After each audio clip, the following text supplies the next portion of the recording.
Siraj Nyalamba, bonjour. Oui, bonjour. Numéro 1 de l'IDPS à Goma. L'opposition fait déjà bloc contre les changements de la Constitution. Pourtant, le président de la République tient mordicus au changement de la Constitution. Vous, comme IDPS à Goma, qu'est-ce que vous en dites?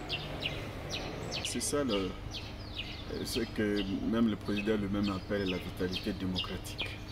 C'est-à-dire quand nous voyons l'opposition qui n'a pas réalisé 30% aux élections passées, faire bloc, je ne sais pas, c'est contre la Constitution, c'est contre quoi? Parce que la démarche que nous menons, elle est constitutionnelle. La démarche que mène le président de la République, elle est constitutionnelle. Maintenant, si c'est ligue, pour dire non, il faut commencer à battre campagne pour qu'on vote non à la démarche. Là, c'est démocratique, c'est autorisé. S'ils vont arracher cette volonté du peuple congolais, nous, IDPS, nous allons nous plier. Mais dire bloquer la démarche, ça serait violer la Constitution. Et nous allons comprendre bien que non, vraiment, il reste les interfaces du président Kagame qui ne gire qu'à déstabiliser le Congo par le touchement de ceux qui s'appellent Congolais. Mais sinon, la démarche elle-même, elle est constitutionnelle. C'est-à-dire qu'on ne peut pas empêcher la démarche. Le résultat ici, de ce que nous engageons comme démarche, ils peuvent le bloquer à travers les suffrages issus du peuple. Voilà. Pourquoi vous pensez qu'il faudrait d'abord changer la Constitution au lieu de s'attaquer à l'ennemi qui est en train de vouloir s'emparer de toute la province du Nord Kivu? Moi, je crois qu'il ne faut pas désorienter la population. La démarche autour de la révision ou même du changement de la Constitution n'arrête à rien tous les autres secteurs. C'est-à-dire, tous les autres secteurs de la vie vont continuer à fonctionner. La diplomatie fera son travail, l'armée ou je ne sais pas les services de défense feront l'air. Je ne sais pas, vous les journalistes, vous allez continuer toujours à nous écouter, à écouter les différents sons. Maintenant, moi je ne sais pas pourquoi on veut dire non, comme si quand on parle de la révision ou la démarche autour de la révision du changement de la Constitution, on serait en train de dire non, tous les secteurs vous arrêtez, nous nous occupons de la révision constitutionnelle. Ça c'est faux, ça c'est manquer l'argument présenté au peuple. Maintenant on est en train de taper ça et là, pensant que non, on va désorienter la population. Mais nous comprenons la crainte, nous comprenons la crainte. Ce qui fait leur crainte, ils veulent la faire maintenant une crainte de notre population. Non, nous avons une population avertie, une population qui comprend qu'aujourd'hui nous sommes agressés, elle est en train de résister contre l'agression et c'est à ça que nous disons merci à cette population.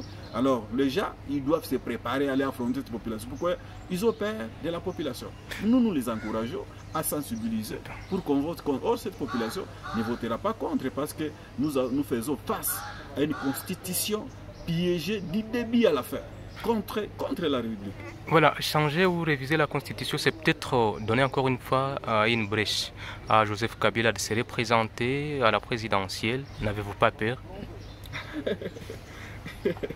Kabila connaît la force de frappe de l'IDPS. Kabila connaît cette population parce qu'il a déjà la température de cette population.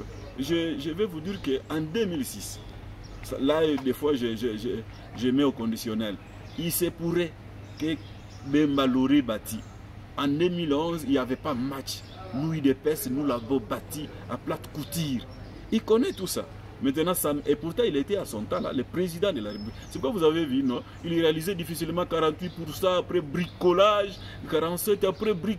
C'est ça, il connaît. Maintenant, aujourd'hui, IDPS, la grande machine IDPS, à la présidence de la République, avec tout ce que nous avons comme bilan aujourd'hui, avec tout ce que nous avons comme fondation d'un État, que nous sommes en train de battre, à ce que nous avons comme la résistance contre les agresseurs. Kabila ne fera rien, il n'aura que le même résultat que Fayoul ou que les autres. Il n'y a que ça. Mais nous voulons les voir revenir. Nous voulons les voir revenir après avoir violé même l'article 220 de la même constitution que nous disons que non, ou alors qu'eux-mêmes ont vendu au peuple congolais avec tout ce que ça concerne comme piège. Alors, on dit que le président de la République, en tout cas, j'ai lu quelques commentaires dans les réseaux, que le président de la République lui-même fait preuve de la non-compréhension, en tout cas, de cette constitution. et qualifier cette constitution d'une constitution étrangère alors qu'il sait que ce sont les Congolais. Il y a beaucoup de Congolais qui ont participé à l'élaboration de cette constitution. Vous pensez vraiment que quelque part, ce n'est pas cracher sur les intellectuels congolais et peut-être montrer à vraie face du monde qu'ils ne maîtrisent pas cette constitution? Ils ne maîtrisent pas quoi? Il a précisé, et là vraiment j'adhère à ça, il est le meilleur des Congolais qui a plus d'informations sur le Congo et sur tout ce qui entoure le Congo.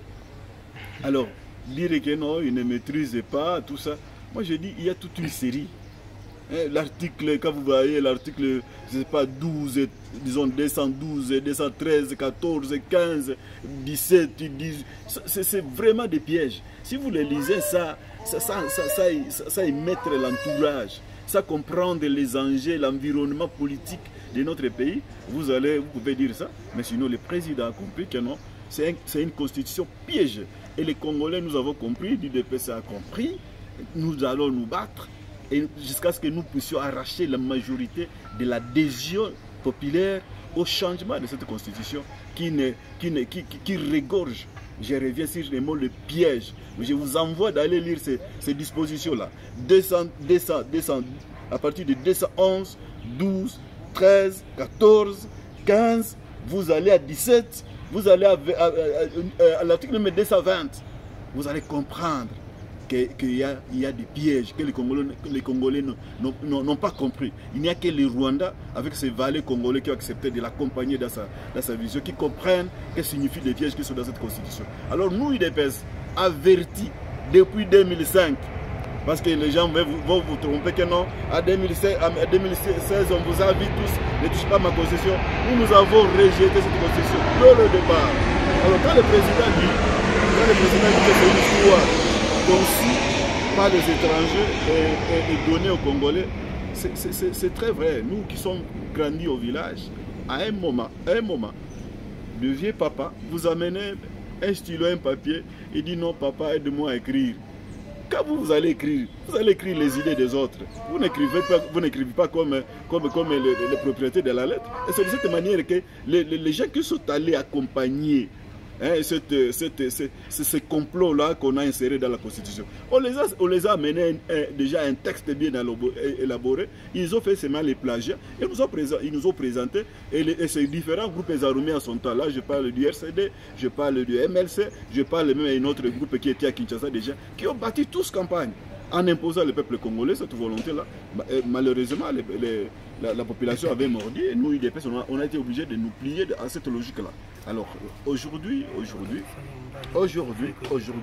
nous revenons sur ce même débat pour dire que non, ça doit changer ou ça doit être modifié. La population du Nord Kivu, nous vous remercions d'avoir fait confiance au président de la République.